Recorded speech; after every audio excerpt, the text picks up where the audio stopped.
CeeDee Lamb is one of the most dynamic and explosive young wide receivers in the NFL right now. And as a young wide receiver, he's been expected to take on a lot of responsibility as the number one receiver for the Dallas Cowboys.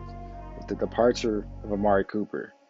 And in that instance, he's been kind of criticized as not being a number one wide receiver that he should be. But when you actually watch what's going on and you watch the film, you see he is that number one wide receiver, but he's not getting the chances, the exposure that he should be. Mainly because he's being double teamed a lot by opposing defenses because they know his impact when it comes to the field. And also, he's not receiving the same target shares of other number one wide receivers in the NFL. He's also being used as a decoy quite a lot in the game plan. And he's also being missed by Dak Prescott often when he's running his routes. So it's really not his fault. He's really a number one wide receiver when you actually see and actually understand what's going on. But we're going to take a deep dive and kind of examine why CeeDee Lamb needs more touches in his Cowboys offense. All right, here's some stat lines from the previous week of other number one wide receivers in the NFL. And the first one here is Amon-Ra St. Brown of the Detroit Lions. See, he had 7 receptions for 76 yards and 10 targets. That's the number one wide receiver for the Detroit Lions. So he's getting the top target share, right? Next one, A.J. Brown, 9 receptions, 181 yards, 16 targets. That's a whole lot of targets. That they're throwing the ball quite a lot, right? He's the number one wide receiver. You see. Next one, Tyreek Hill, 9 receptions, 69 yards, 13 targets. I mean, if you kind of see where I'm going here, you see their number one wide receivers are getting a lot of the top target shares, or they're leading target share, right? But here, the Dallas Cowboys, this is against the Texans. You see Dalton Schultz, 10 targets. He's a tight end, right? And you see CeeDee Lamb is tied with 6 with 2 other receivers in all of it. Y'all see a problem here? I do. That shouldn't be happening, right? Again, now against the Jaguars, had a great day. 7 receptions, 126 yards, 7 targets. But Noah Brown led the Dallas Cowboys in targets. Why is CeeDee Lamb not leading the Dallas Cowboys in targets? He's the number one wide receiver. Why are they not finding ways to get him the ball, especially in his routes? Here, how you see this? See, he wins his speed out against a great defender right here. That just kind of clamps that route, but he still wins it and decide not to get him more targets when he's running his routes. Like, I don't understand that. Here again, running his dig route, wins it, trying to get some more yards with his rack, shows explosiveness. Why is he not the center of the offense when it comes to the passing game?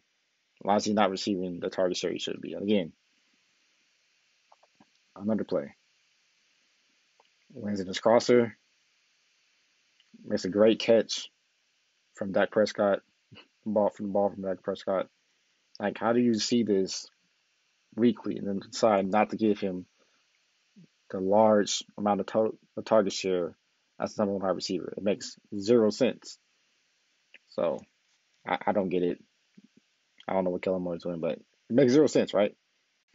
All right, let's examine how often Kellen Moore uses CeeDee Lamb as the number one wide receiver in his offense. You'll see a lot of jet motions from him, just kind of using CeeDee Lamb as a decoy, like right here. That's a jet motion. And he's just sitting in the flats for a pass, quick pass, minimal gain. Um, Not much there. And then here again, another jet motion for just kind of now he's covered and then he's just sitting in the flats again. I mean, you don't often just see that from a number one wide receiver. That's not, they don't often be utilized like that, just having jet motion, just kind of sitting there in the flats. So I mean, should be more right here. Just a little bubble screen here. Not much, not much upfield routes or anything from in his offense for CeeDee Lamb. So it's kind of hard to see how he gets production as that wide receiver. Here you see he gets blown up. He's running a drag route. It actually happens again. It really shouldn't be happening for a number one wide receiver getting blown up constantly in his drag routes. Again, getting blown up by Josh Allen. Just putting him in bad positions as the number one wide receiver. You should be getting him open, right? But now let's examine how Dak Prescott comes into the equation and his involvement of the lack of targets for CeeDee Lamb, because he often quite misses CeeDee Lamb when he's running routes throughout games. And here against the Jaguars, you see CeeDee Lamb at the bottom. He's running his drag route, and he's wide up, kind of open, right? And Dak doesn't see him at all. He gets sacked. That's a problem. Here again, you see CeeDee Lamb at the top of the route, top of the formation. Again, running his like drag, leg route, wide open, but Dak decides to throw it back across the field to Dalton Schultz. I don't know why. Here again, you see CeeDee Lamb pretty much wide open for a touchdown on his post route, and he's not seen at all. Because Dak is getting sacked because he ran into another sack. Here again, coming across in his dig route, kind of open, and Dak is going the other way because he ran into another sack. He doesn't even look at him, and he's sacked again. That's a problem, right? The QB should be able to find his number one receiver quite often and get him the targets, right? That's the problem. So you've seen how he's used as a decoy often, just also being limited in his routes, in his offense from Kellen Moore, and then also seen how Dak Prescott will often miss CeeDee Lamb for potential big plays or just good amount of targets that he should be getting. Now let's see Kellen Moore dial up everything else for other people to get open. So for here, you see they're running a stick concept, and then Noah Brown's going to be target with that slant from the top route, and you see CeeDee Lamb at the bottom. There's option route. The ball goes directly to Noah Brown there. All right, here's another play they're running. Kind of flood concept slash flood concept on this play, and you see they're gonna motion the tight end to kind of get him open, get that little separation, and then yes, over there you see CeeDee Lamb in the slot running his 5-yard out of on this side of the field. But watch what happens. You see how easily everything is dialed up for other players. See motion, get separation, easily dialed up for the tight end and get a good gain there. Don't see for CD.